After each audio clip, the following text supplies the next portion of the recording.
De volta com o Papo Dinâmico na PUC TV Goiás, toda terça-feira, 11h30 da noite, e também no YouTube, no canal da PUC TV Goiás. Você também pode curtir nosso programa no perfil do programa Papo Dinâmico, no Facebook, no Twitter, no Instagram. E hoje nós estamos entrevistando o professor Volmir Amado, que é reitor da PUC Goiás, e também ele que é educador e especialista em educação, gestor de educação de várias instituições representativas do ensino superior no Brasil. Então nós estamos falando aqui com ele, debatendo com ele justamente o futuro do ensino superior, da educação brasileira aí nos próximos anos, com as novas realidades que estamos tendo aí, que estão sendo anunciadas já para o início do ano de 2019.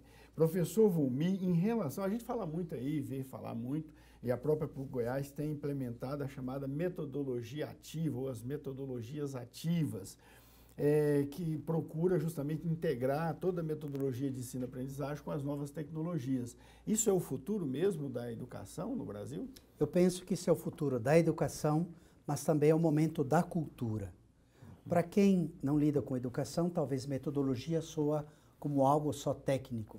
Mas não, isso é presidido por uma disposição, um conjunto de princípios, um jeito de fazer as coisas. Mas, por exemplo, quem é pai ou mãe, você pode perceber, analisando o jeito que os avós educavam, era um método, era um jeito, era uma forma. E agora, quem tem filho sabe que tem que ser outro modo, outro jeito de dialogar, a forma de construir a linguagem. O professor está dando aula na sala de aula e, de repente, ele fala uma coisa e o menino não tem dúvida, vai lá no celular e confere o que ele está falando, se bate ou não. De repente, o professor está errado porque aqui está falando outra coisa. Exatamente por isso. Assim como teve uma mudança cultural e que impactou a família na ação educativa dos filhos, é claro que isso chegou na escola, desde o ensino fundamental até a educação superior. Na educação básica, por enquanto, a maioria das escolas ainda proíbe que a criança entre com o celular. Mas em alguns lugares, a França, por exemplo, proibiu. Mas aqui já está liberando, O problema também, porque essa é uma faca de dois gumes, não é? Ele pode ajudar, ser uma ferramenta de aprendizagem ou uma ferramenta de dispersão. No passado, quando eu atuava muito em sala de aula, eu percebia que antes de mim, quando eu era estudante e queria me dispersar numa sala de aula, eu olhava para a janela, olhava e ficava olhando, e desligava da aprendizagem. Certo. Depois, eu mesmo como professor, então, percebia que tinha um estudante que conversava com outros, e fica calado. Agora não precisa mais dizer isso, porque ele não conversa com o colega ao lado, ele conversa com alguém longe, com diálogo que vai até com o colega ao lado, mas usando o WhatsApp. Eu dou esse exemplo para dizer de uma ferramenta, de um lado que ela pode ser dispersiva, mas do outro que ela pode ser altamente colaborativa. Uma delas é que ela se incorpora como ferramenta para um método, uma técnica para um método. O celular com aplicativos adequados, ele pode, sobretudo para as metodologias ativas, ou como nós gostamos de dizer, metodologias participativas, envolver, interagir mais, procurar aplicar questões, dirigir para consultas imediatas, orientar para conteúdos. A internet, as redes sociais, tem muita coisa útil, mas 90% pelo menos do que circula nas redes sociais são muita porcaria, fakes, coisas falsas que acabam... Então, se não tiver uma escola ou uma instituição que organiza isso, que ensina o estudante a buscar informação saudável e sadia, ele acaba se perdendo se ficar só nas redes sociais. Essa foi a declaração da Unesco 20 anos atrás, aprender a aprender.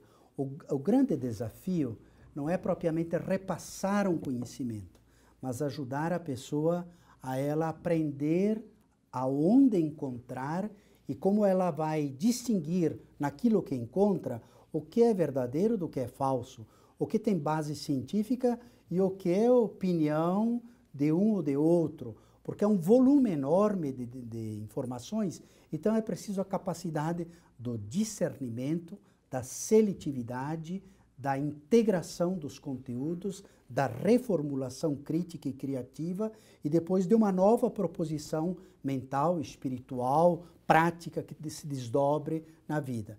Mas também, só para exemplificar, como nós, por exemplo, estamos estruturando salas de metodologias ativas. Provavelmente as salas do futuro, de nós e das demais universidades do país, vão ser diferentes. Não vão ser mais aquelas de carteira, com encosto aqui para escrever, mas elas vão ter uma disposição com 3, 4 quadros nas paredes, como já temos algumas, com 2 data shows projetando. A sala não tem uma parte de frente, todas as partes são de frente, com quadrilátero das mesas, portanto, ou mesas circulares, com equipamentos de autoaplicativos nos celulares, com outra forma de aplicar as questões e a interatividade do professor, com uma relativização do número de alunos, que pode ser maior ou menor, conforme aquela metodologia participativa. Então, há um outro conceito, uma outra concepção nascendo, que visa assegurar mais a atenção e com mais rapidez o desempenho da aprendizagem. Mas veja que isso é presidido por princípios. O antigo princípio do diálogo, a dialogicidade na educação é decisiva. Parece uma palavra bonita, mas não é fácil de ser construída em temas complexos, em que você, por um lado, respeita o interlocutor, por outro lado, você tem que, com autoridade, transmitir um conteúdo e um ensino específico, por outro, você tem que construir conjuntamente. Então, não é só um novo aluno, nem uma nova metodologia, é uma nova escola, é uma nova universidade, é um novo professor, é um novo gestor também. Fala nisso, professor Volmir, se fala muito de educação à distância, a própria PUC Goiás tem programa de educação à distância. A educação à distância é uma realidade hoje, ela vai expandir, vai substituir o ensino presencial ou vai coexistir? Como é que o senhor vê isso? A educação à distância, ela será o futuro, já é do mundo. Em boa parte dos países do mundo, a educação à distância está crescente. Aqui no Brasil, nos últimos 2, 3 anos, a educação à distância ela foi 2 vezes maior em número de matrícula que a educação presencial. No futuro, não vai acabar a educação presencial. O estudante ainda virá para a universidade. Porém, uma parte dos estudantes, talvez metade deles ou mais, não vão mais estar aqui. Não vêm mais para os prédios da universidade. Eles ficarão na sua cidade de origem, ou no seu bairro que é mais distante, ou às vezes em outro estado, ou às vezes em outros países. Eu conheço universidades que têm cursos de especialização que oferecem, brasileiras universidades, que oferecem, por exemplo, para brasileiros que estão no Japão, brasileiros que estão nos Estados Unidos. Então, a universidade criou um polo lá nos Estados Unidos, em Miami, criou um polo lá em Tóquio, e aqueles brasileiros não ficam só trabalhando lá. Eles vão para lá para ganhar um dinheiro, passar uns anos, mas eles não voltam sem estudo. Eles voltam com estudo, um curso superior, com um diploma de uma universidade brasileira, e aqui depois retomam com dinheirinho a mais e com sua chance de empregabilidade também para o estudo.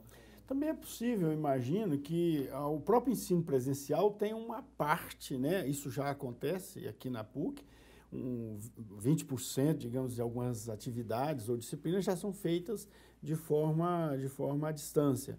Mas eu imagino que muitas outras atividades poderiam ser feitas também no ensino presencial, onde o aluno tem parte presencial e outra parte do aprendizado dele é feita à distância. Sim, agora a educação à distância não pode ser um sistema híbrido. Se ela é à distância, é à distância. Okay. Com alguma exceção. Há tipos de provas, há a questão dos estágios. O que é fazer um estágio de enfermagem? Você tem que estar no hospital, você tem que ter um paciente. Você não faz virtualmente um estágio assim. Mas, exceto alguma exceção das matrizes curriculares e alguns cursos que não existirão à distância, pelo menos no meu modo de ver, medicina, algum curso assim, não, ciências aeronáuticas, eles precisam realmente ser presenciais. Mas é claro que a lei já permite 20% do curso presencial que seja à distância, portanto, algumas disciplinas que podem ser complementares ao currículo, às vezes vai aprender língua portuguesa lá em casa, coisa assim. Agora, de qualquer maneira, a educação à distância sempre é uma vantagem. Assim, por mais que tenha desafios, tem que ajustar muito, melhorar talvez a qualidade, mas você imagina, eu nasci na roça, no interior, e lá tive colegas que não puderam estudar, e os pais não podiam custear ele lá na capital. Eu nasci no sul do Brasil, mas no norte do estado, a 400 quilômetros de Porto Alegre. E aí imagina que meus colegas, muitos deles trabalhavam na roça, ajudavam a família, e era impossível custear. Afinal, se tivesse educação à distância, eles lá na minha cidade de origem teriam cursado a educação superior. Então, um tempo diferente que a sociedade encontrou e creio que é uma ferramenta adequada para também a capacitação das pessoas. Ok, vamos fazer um pequeno intervalo e daqui a pouco a gente volta e vamos discutir a importância do diploma, a vantagem que você tem ou não de ter um diploma. Daqui a pouco a gente volta.